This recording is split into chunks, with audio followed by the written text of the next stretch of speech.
और सीधा रुख करेंगे इस वक्त की बड़ी खबर की तरफ। पश्चिम बंगाल में बीजेपी की क्या रणनीति है, कैसे बीजेपी आगे बढ़ रही है, इस पर न्यूज नेशन ने बंगाल बीजेपी के अध्यक्ष दिलीप घोष से बातचीत की।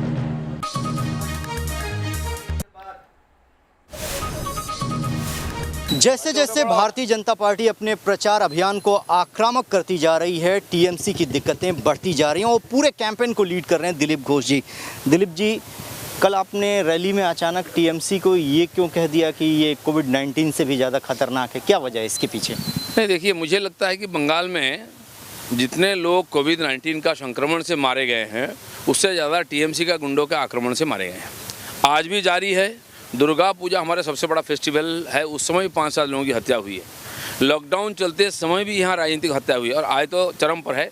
आप देखे होंगे, हमारे राष्ट्रीय अध्यक्ष जी आए थे, माननीय नड्डा जी, उनके ऊपर भी पथराव हुआ, गाड़ी तोड़ा गया, 4 राष्ट्रीय नेता घायल हो गए।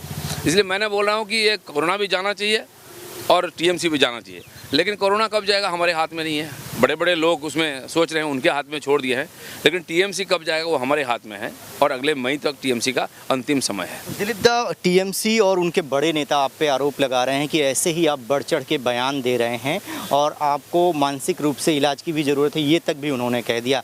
और बीजेपी के ऊपर आरोप है कि आप ध्रुवीकरण करा रहे हैं, सांप्रदायिकता फैलाने का प्रयास कर रहे हैं, डिवाइड करना चाहते हैं।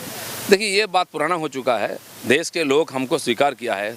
पिछले चुनाव में 24 करोड़ लोग भाजपा को देश में वोट दिया है। यहाँ भी 2 करोड़ 30 लाख को वोट मिला है हमको, उनके बराबर का।